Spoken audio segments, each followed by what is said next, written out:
warahmatullahi wabarakatuh.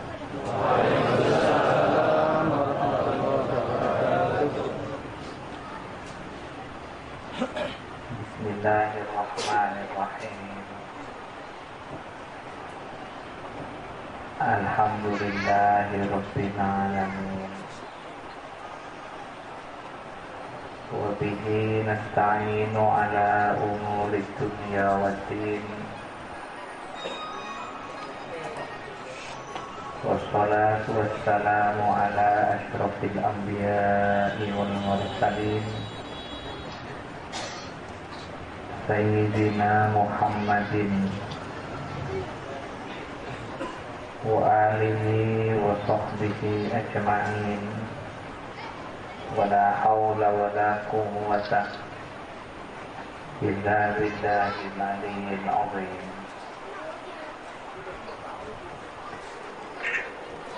Para hadirin, kita sekarang berkumpul di pengajian ini. Semoga adanya pengajian ini menambahkan keimanan dan takwa kepada Allah Subhanahu wa ta'ala. Pengajian ini semoga menambahkan tambahan hidayah taufiknya Allah kepada kita semua. Pengajian ini semoga banyak manfaatnya. Hadirnya, berkumpulnya kita semua semoga dipenuhi dengan rahmah dan barakah.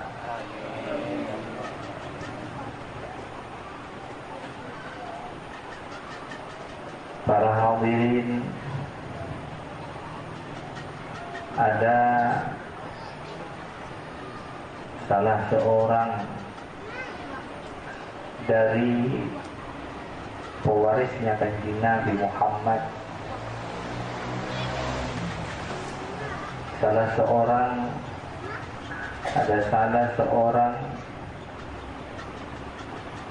atau sebagian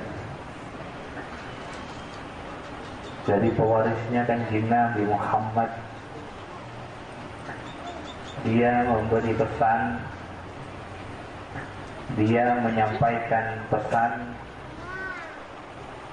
Yang pertama, janganlah engkau duduk di tempat, janganlah engkau diam di tempat.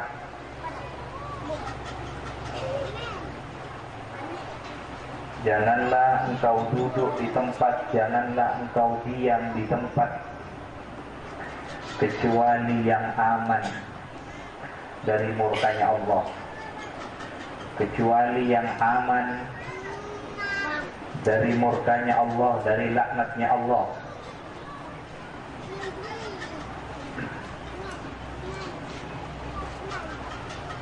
Dari maksiat-maksiat yang menjadikan murkanya Allah, yang menjadikan laknatnya Allah. Janganlah engkau berdiam di tempat yang tidak aman dari laknatnya Allah, dari murkanya Allah. Ini yang pertama. Yang kedua, dia memberi pesan lagi, janganlah engkau melangkah, janganlah engkau melangkah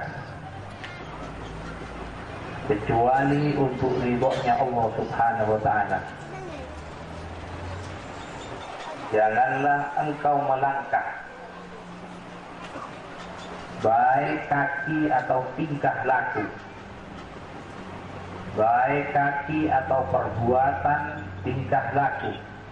Janganlah engkau melangkah kecuali untuk ridhonya Allah Subhanahu wa ta'ala. Atau janganlah engkau melangkah kecuali yang sejalan dengan ridhonya Allah Subhanahu wa ta'ala.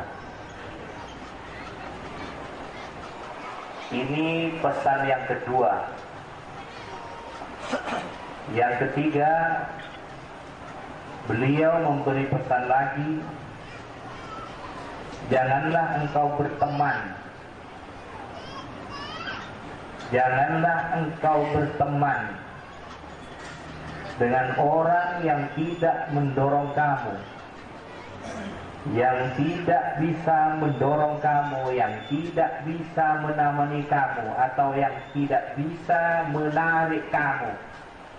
Paling tidak bisa mendorong kamu untuk taat kepada Allah Subhanahu wa Ta'ala. Janganlah dijadikan teman orang yang tidak mendorong untuk taat kepada Allah. Janganlah dijadikan teman orang yang tidak menemani untuk taat kepada Allah. Janganlah dijadikan teman orang yang tidak bisa menarik untuk taat kepada Allah. Kalau tidak bisa mendorong atau menemani, jadikanlah teman biasa. Jangan dijadikan teman akrab. Jangan dijadikan teman akrab dia, supaya tidak sia-sia umur kita, supaya tidak sia-sia hidup kita yang hanya sebentar, kurang lebih hanya 100 tahun di dunia ini. Ini pesan beliau. Ini yang berpesan yaitu salah seorang pewarisnya kanjeng Nabi Muhammad sallallahu alaihi wasallam. Yang keempat, pesan terakhir beliau,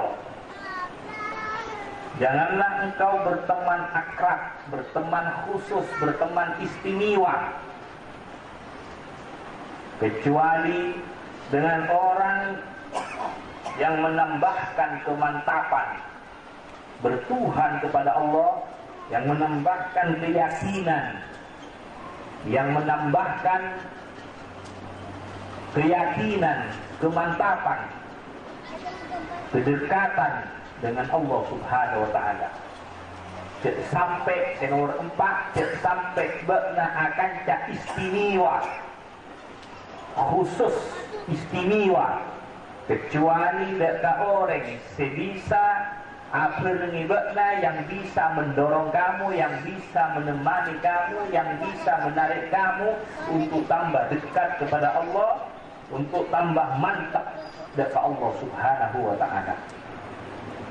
Jangan dijadikan teman, karena perhatikan, teman ini adalah salah satu guru besar yang gampang mempengaruhi hati kita, yang gampang mempengaruhi pikiran kita, yang gampang mempengaruhi kelakuan kita, yang gampang mempengaruhi tingkah laku kita, yang gampang mempengaruhi keadaan kita. Kalau kita, jadi pesan beliau yang nomor 4, janganlah engkau berteman istimewa, khusus, kecuali kepada orang yang bisa mendorong untuk tambah dekat, tambah mantap, tambah yakin, tambah mantap kepada Allah Subhanahu wa Ta'ala. Sehingga hubungan tambah mapan, tambah bagus dengan Allah Subhanahu wa Ta'ala. Allahumma shalli ala Muhammad. Janganlah berteman dengan orang. Yang dua ini yang pertama. Saya ulangi lagi, yang pertama, janganlah engkau berteman dengan orang yang tidak mendorong, menemani kamu untuk taat kepada Allah. Lebih baik berteman dengan orang yang bodoh, tapi dia selalu mendorong taat kepada Allah, daripada berteman dengan orang yang pandai, pintar, tapi dia tidak mendorong untuk taat kepada Allah. Allahumma shalli ala Muhammad. Yang keempat, khusus, jangan berteman khusus istimewa, kecuali dengan orang yang selalu memantapkan kita, menguatkan sambungan kita, menguatkan hubungan kita, memantapkan hubungan kita kepada Allah Subhanahu wa Ta'ala. Ini pesan beliau. Ini yang berpesan salah satu dari pewarisnya Kanjeng Nabi Muhammad sallallahu alaihi wasallam. Para hadirin, kalau kita membiarkan diri kita sembarang, jadi kalau tidak mendorong, jadikan teman biasa. Jangan dijadikan teman akrab, apalagi teman istimewa. Jangan.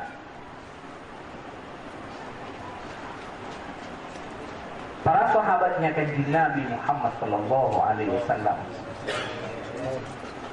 setelah dia tahu kepada Kanjeng Nabi Muhammad,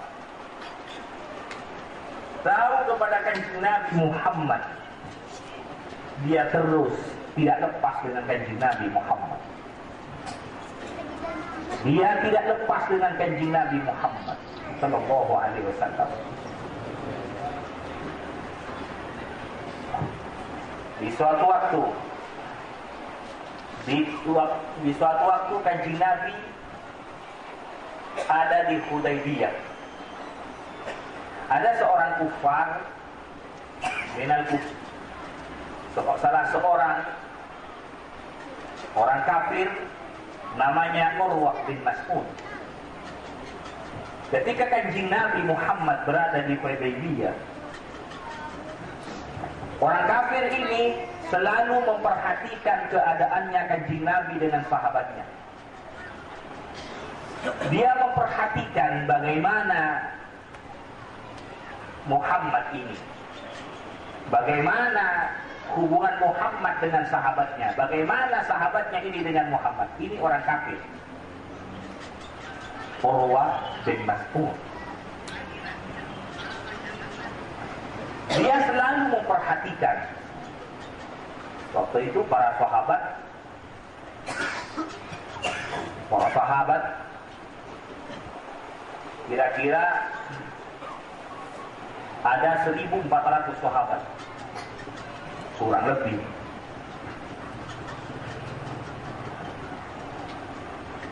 Orang kafir ini memperhatikan Kanjeng Nabi Muhammad. Dia termasuk salah satu Urwah bin Mas'ud, salah satu tokoh dari orang musyrikin, tokoh dari orang kafir. Setelah memperhatikan Kanjeng Nabi Muhammad dengan sahabatnya, perhatikan dari dekat, dari jauh, dia selalu mengintip. Waktu itu Rasulullah sedang wudhu. Ketika Rasulullah sedang wudhu, para sahabatnya Kanjeng Nabi merebut sisa wudhunya Kanjeng Nabi Muhammad. Air yang jatuh dari badannya Kanjeng Nabi Muhammad, tetesan air dan sisa-sisa air wudhunya Kanjeng Nabi Muhammad, ini menjadi rebutan para sahabatnya Kanjeng Nabi. Dia mengambil sisa wudhunya Kanjeng Nabi, dia mengambil jatuhnya air dari tubuhnya Kanjeng Nabi Muhammad, dia ambil sisanya. Ada yang diusapkan ke wajahnya, ada yang diusapkan ke dadanya, ada yang diusapkan ke tempat yang sakit, dan sebagainya. Ada yang diusapkan air itu ke wajahnya, ada yang diusapkan ke dadanya, ada yang diusapkan ke badannya. Ini terjadi. Orang kafir ini memperhatikan terus. Ketika Kanjeng Nabi Muhammad memotong rambut, memendekkan rambut, satu pun tidak ada yang jatuh ke bawah. Menjadi rebutan sahabatnya Kanjeng Nabi Muhammad. Orang kafir ini takjub. Luar biasa hubungan ini. Saya tidak pernah. Saya tahu raja yang mana. Saya tahu kepada kerajaan raja yang mana saya masuk, tahu ke raja Romawi, raja Persia, raja ini, saya tahu. Tidak pernah saya menyaksikan seperti sahabatnya, cintanya dan takzimnya, hormatnya seperti sahabatnya Muhammad kepada Muhammad. Apabila Kanjeng Nabi Muhammad berdahak, ini yang keluar dari lisannya Kanjeng Nabi Muhammad tidak sampai jatuh ke bawah. Para sahabat tangannya merebut untuk supaya yang keluar dari lisannya Kanjeng Nabi Muhammad supaya jatuh ke tangannya, supaya tidak jatuh ke bawah. Bila Kanjeng Nabi Muhammad berdahak seperti ini para sahabat tangannya rebutan untuk memperoleh apa yang bisa didapat dari lisannya Kanjeng Nabi Muhammad. Kemudian dia ambil dan diusapkan ke mukanya, ada yang diusapkan ke dadanya. Demikianlah sahabatnya Kanjeng Nabi Muhammad. Allahumma shalli ala Muhammad. Ini terjadi ketika Kanjeng Nabi ada di Hudaybiyah. Terus Urwah bin Mas'ud ini memperhatikan. Tidak pernah saya melihat seorang raja dimanapun yang pernah saya saksikan tidak sama dengan sahabatnya Muhammad kepada Muhammad. Apabila dia duduk, para sahabat itu merebut, ingin berada di hadapannya Kanjeng Nabi Muhammad atau ingin berada di dekatnya Kanjeng Nabi Muhammad. Dia ingin diperhatikan oleh Kanjeng Nabi. Dia ingin dilihat oleh Kanjeng Nabi dan diperhatikan oleh Kanjeng Nabi. Dia merebut ingin berada di depannya atau di dekatnya Kanjeng Nabi Muhammad.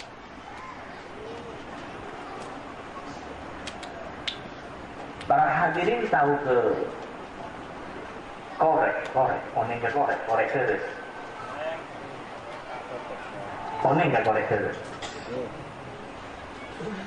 Korek terus. Bila digesekkan seperti ini, itu akan hidup. Tapi asal menghadap, sama-sama menghadap, dia akan hidup. Jadi sepertinya sahabatnya Kanjeng Nabi Muhammad, gambarannya seperti itu. Dia ingin mendekat kepada Kanjeng Nabi Muhammad, ingin memperoleh barakah hidupnya, rohaninya Rasulullah, ingin memperoleh barakah hidupnya, hatinya Rasulullah yang luar biasa, yang tidak ada tandingnya dengan Allah, yang luar biasa kepada Allah Subhanahu wa Ta'ala, yang tidak seorang pun bisa menandinginya. Allahumma shalli ala Muhammad. Dan dia juga para sahabatnya Kanjeng Nabi sebagian ingin merebut di depannya Kanjeng Nabi. Dia ingin dilihat, dia ingin diperhatikan. Tidak usah sampai kepada Kanjeng Nabi Muhammad, kepada orang saleh saja.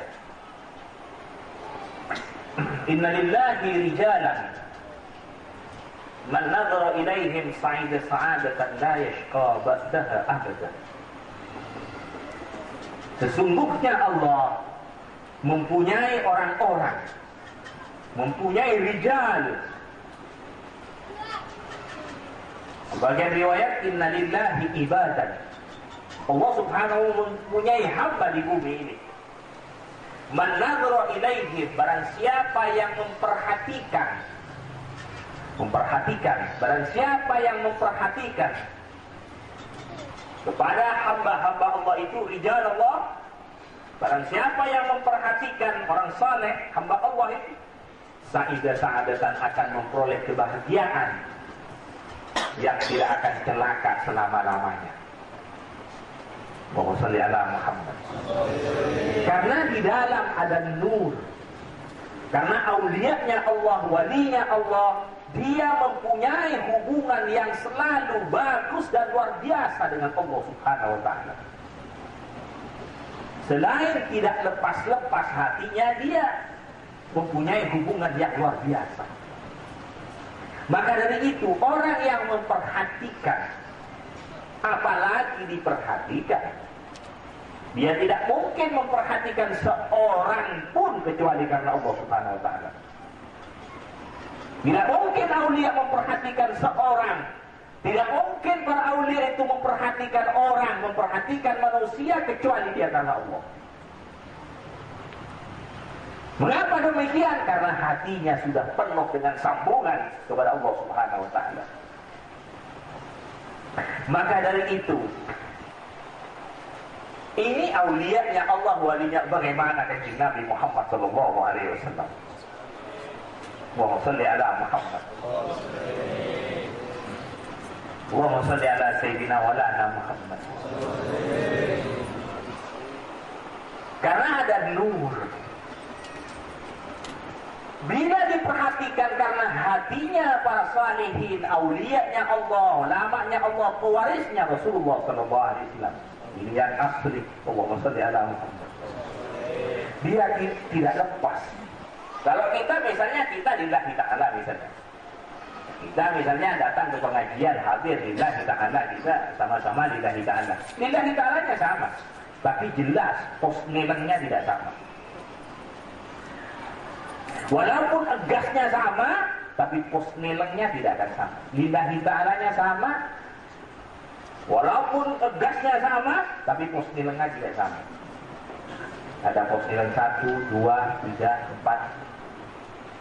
Kalau mobil pos nilainya 1, kemudian tegas itu ditekan sedikit atau ditekan keras, tapi opernya pos nilainya hanya 1, kecepatannya terbatas.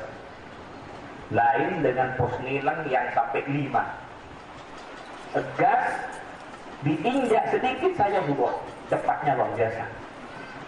Walaupun kita ini lillahi ta'ala yang sudah dihabiskan, kalau pos nilai 1 tidak bisa mengejar lillahi ta'ala yang beliau membutuhkan proses-proses. Kadang-kadang lillahi ta'alanya sama, setrumnya tidak sama. Allahumma shalli ala Muhammad. Allahumma shalli ala sayyidina wa lana Muhammad. Semoga apa yang saya sampaikan manfaat barakah. Ini para sahabatnya kanjeng Nabi mengapa sampai rebutan? Ingin didekatnya kanjeng Nabi, ingin diperhatikan oleh kanjeng Nabi Muhammad, karena dia luar biasa Allah Subhanahu wa taala. Di dalam Isyaraful Anam, ketika berdiri ada bacaan di sana. Di Isyaraful Anam atau di Isyaraful Anam di sana ada bacaan mar'a wajha kayas'a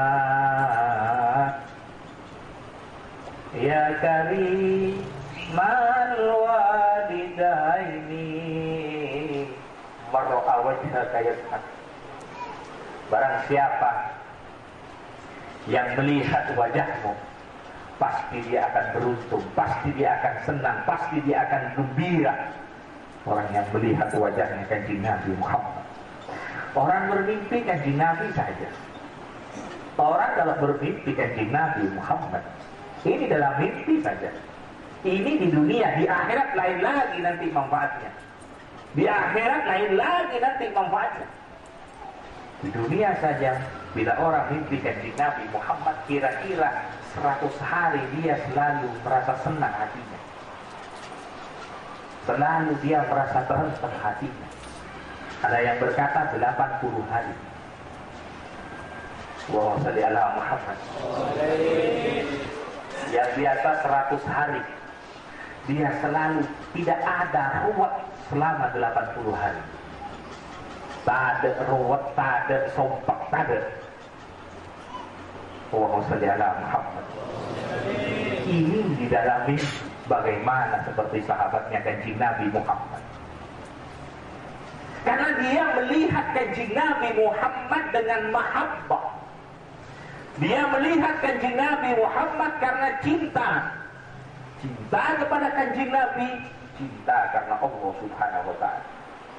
Walaupun tapi kalau tidak ada mahabbah, tidak ada cinta, tak ada pangangkut, tak ada pangistop, tak ada cinta, tak ada mahabbah, tak ada pangistop, tidak ada cinta, tidak ada mahabbah, maka itu tidak ada artinya dia berkumpul. Tidak ada artinya dia melihat. Contohnya Abu Jahal. Abu Jahal sudah setiap hari melihat Rasulullah. Abu Jahal setiap hari, bahkan dia keluarga dengan Rasulullah. Setiap hari dia melihat Rasulullah, tapi dia tidak mempunyai wajah hatinya. Jadi telurnya Rasulullah untuk masuk, dia tidak mempunyai wajah. Tapi barang siapa yang melihat Kanjeng Nabi Muhammad, yang memperhatikan Kanjeng Nabi Muhammad, dia akan dimasuki nurnya Kanjeng Nabi Muhammad dengan mahabbah. Sebaliknya, apabila tidak ada mahabbah tapi malah benci, dia tidak akan masuk nur. Seperti Abu Jahal, Abu Lahab dan sebagainya. Semoga kita diselamatkan oleh Allah. Maka dari itu ada orang berkumpul tapi sesungguhnya tidak berkumpul. Ada orang bertemu tapi sesungguhnya tidak bertemu. Ini contohnya seperti Abu Jahal, Abu Lahab dan sebagainya. Allahumma shalli ala Muhammad. Tidak usah sampai kepada Kanjeng Nabi Muhammad. Coba perhatikan anjing saja. Ada anjing diceritakan di surat Al-Kahfi. Di dalam Al-Quran ada cerita di sana, di surat Al-Kahfi ceritanya anjing.